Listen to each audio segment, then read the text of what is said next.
Hey folks, welcome back. So a few months ago we planted some potatoes right over that direction, right behind you guys. And in this week's video, we are gonna harvest them. So the first step in getting our potatoes dug here is actually going to be doing just a little bit of weed eating. So while I was working on the water lines, I kind of didn't have time to keep up on other things. One of which was quite obviously keeping weeds out of the potato area. And it wasn't too bad because it was really hot and dry during that time period. But just in the last couple weeks, we've gotten a whole bunch of rain, and all those weeds that were about this tall are now about that tall. So we're gonna go in here with the weed eater, try and knock some of these down. We'll be able to see a little bit better where our rows are, and then we'll be able to go through with the tractor and the potato plow and hopefully dig these things up.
Well, we're gonna start on this really short row here first. It's closest to our little laneway here.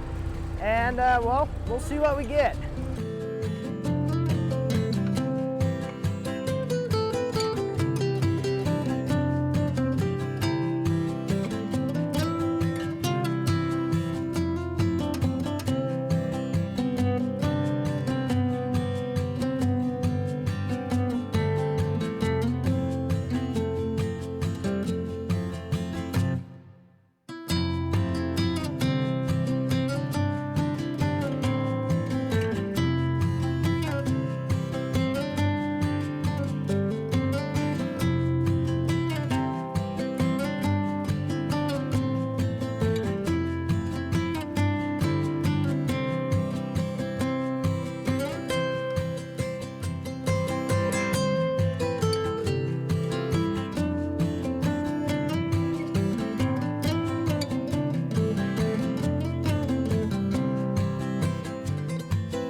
All right, well, we are not getting nearly as many potatoes as I was hoping to out of these.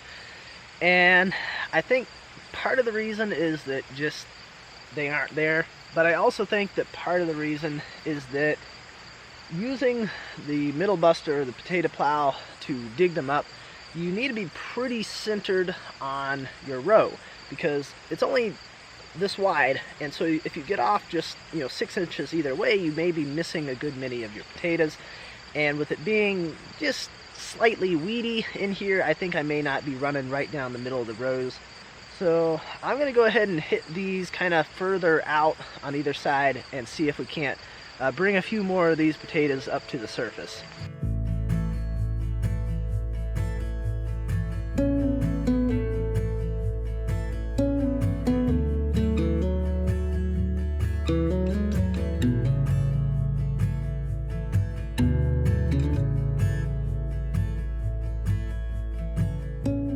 Alrighty folks, we are down to our last and also longest row. So let's get these things dug up. We'll put them into crates, weigh them, and see what we ended up with.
Alrighty folks, well, this is what we pulled out of the ground. It's not quite as much as I was hoping for, but I've been thinking it over and there are several things that I think probably contributed to this lesser amount.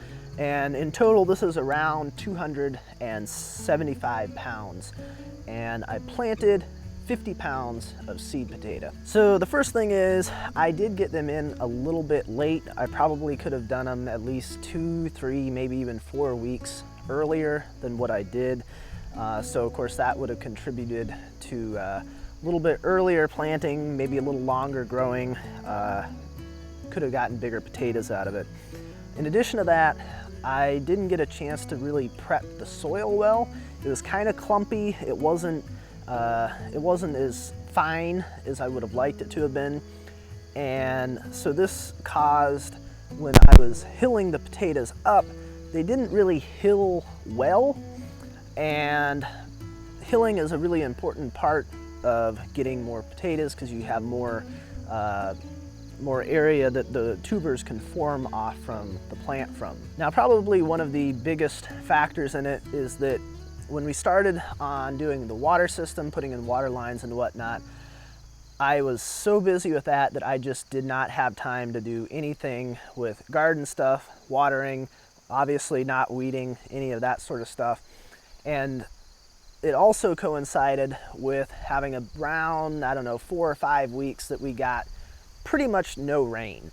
So these things were just kind of sitting in there without getting any sort of water, and that no doubt did not help things at all. Now, along the same lines of watering or lack thereof, I ended up with a lot of potatoes, if I can get this to focus, that looked like this. And you can see these kind of cracks and splits that go all along through here. And this is caused when they go through an extended period of time where they are not getting water, and then all of a sudden they get a whole bunch of water and the tuber tries to expand, but that outside of the potato isn't expanding as fast as the inside, and you get splits in it just like this. And of course, like I mentioned, we had like a month or so where I wasn't watering it, we weren't getting any rain, and then all of a sudden we got several inches of rain over several days, and it was too much. So a lot of these are not the highest quality, highest grade of potatoes either, due to that. Now also, I don't know to what extent this would have affected it, but as you saw, there was a bunch of weeds over there, so I don't know if I'd done better at keeping those out of there, if that would have affected the size and the yield of the potatoes, because the weeds wouldn't have been taking those nutrients and the water and stuff like that from them. So I don't know. I would think it probably would affect it somewhat, but I don't really know to what extent. And then lastly, again, along the topic of the weeds, it made it really hard to see where the rows were. So I'm sure there's probably some that got left out there because I kind of deviated off to the side of where the row was. So maybe I didn't get them all dug up well. As you saw, I did go back through and I just made a bunch of kind of crisscross digs on it. I found maybe another pound of potatoes over there. They were largely kind of along the driveway side of it, but I don't think I missed too many, but you know, that might have been a few percent that I might have missed from something along those lines. It would definitely help if I had an actual potato digger. And if you don't know what that is, you can just look it up on YouTube, and there's plenty of videos out there. But if I had a little potato digger that has a wider kind of a catch on it, so I'd probably be less likely to miss them. But that might also have been a small contributing factor to not quite getting the yield that I was hoping for. So if you have any ideas on this as well, I'd be happy to hear those. I am not much of a gardener. I like to kind of dabble with it a little bit, but it's not something that I'm overly well versed in. But I definitely think that the main thing was just lack of water. I think that would have helped a lot with this, but we'll try it again next year, see what happens. So I think that about wraps it up for this video. The only thing left to do is put these things in a cool, dark place, so hopefully they store a little bit better. And I'll be enjoying these over the coming months. Hopefully they'll last me until next year when we're harvesting more. I kind of have my doubts on that, but we'll see. So I think that's about it for this video. As always, I appreciate you guys watching, and I will see you next time.